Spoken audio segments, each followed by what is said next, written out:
লক্ষ জনতার মিছিল এবং স্মারকলিপি প্রদান শেষে সমবেত দেশবাসী ভাইয়েরা,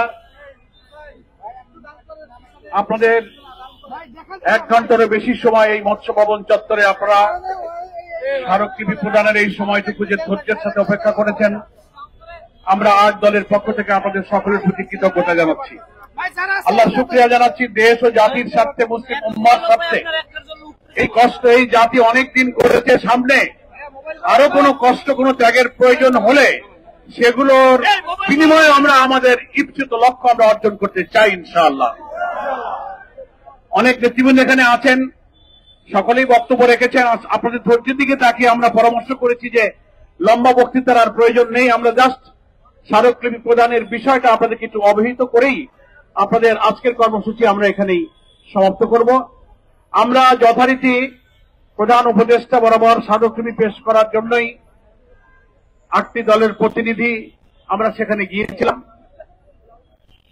সেখানে মাননীয় প্রধান উপদেষ্টার কার্যালয়ের মহাপরিচালক উপস্থিত ছিলেন। প্রধান উপদেষ্টার পক্ষ থেকে তিনি দায়িত্বপ্রাপ্ত ছিলেন এই স্মারকলিপি, কিন্তু আমরা রাজি হইনি। আমরা বলেছি যে না, আমরা সরকারের কাছেই আমরা এই 8টি রাজনৈতিক দলের প্রধান নেতাদের স্বাক্ষরিত স্মারকলিপি পেশ করতে চাই।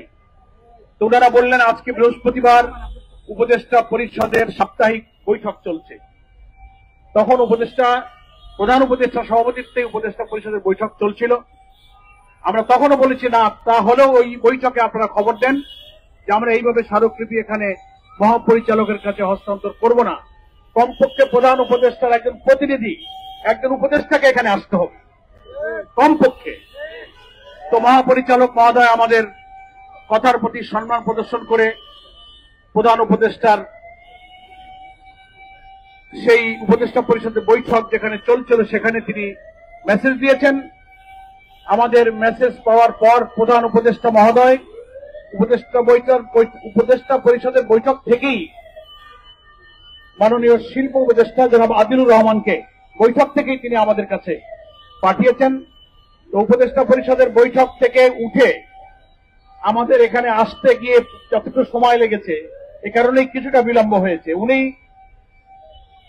প্রধান উপদেষ্টার নির্দেশে বৈঠক থেকে আমাদের এখানে ছুটে এসেছেন এবং আমরা 8 দলের শীর্ষ নেতৃবৃন্দ সেখানে উপস্থিত ছিলাম।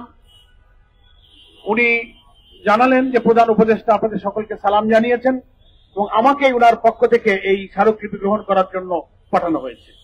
তো আমরা 8 দলের শীর্ষ নেতৃবৃন্দ উনাকে আমরা স্বাগতম জানিয়েছি, ধন্যবাদ জানিয়েছি যে আপনি যে আজকে এই লক্ষ লক্ষ 8 দলের নেতা কর্মীদের গণ আকাঙ্ক্ষার প্রতি সম্মান রেখে প্রধান উপদেষ্টা প্রতিনিধি হিসেবে আপনি এসেছেন, আপনাকে আমরা ধন্যবাদ জানাচ্ছি। তারপরে আমরা খোলামেলা বসে সেখানে আলোচনা করেছি। ওনার কাছে আনুষ্ঠানিকভাবে আমরা 8 দলের নেতৃবৃন্দ স্মারকলিপি লিখিতভাবে হস্তান্তর করেছি এবং সেখানে গণমাধ্যমের লোকেরাও ছিল। আমরা ওখানেও আবার উপদেষ্টা মহোদয়ের সামনে স্মারকলিপির পুরা বক্তব্য এবং 8 দলের শীর্ষ নেতৃবৃন্দের নাম স্বাক্ষরিত সেটা আমরা ওনার সামনে উল্লেখ করেছি। এরপরে উনি আমাদেরকে এবং গণমাধ্যমের উদ্দেশ্যে বক্তব্য রেখেছেন। সংক্ষেপে তিনি ধন্যবাদ জানিয়েছেন এবং জাতির সামনে যে রাজনৈতিক সংকট, এই সংকট নিরসনে সরকার যে আন্তরিক এবং সকল রাজনৈতিক দলের কাছে সপ্তাহখানেক সময়ের মধ্যে পারস্পরিক আলোচনা করে একটা সমাধানে পৌঁছাবার জন্য সরকারের যে অনুরোধের কথা তিনি আমাদেরকে স্মরণ করি।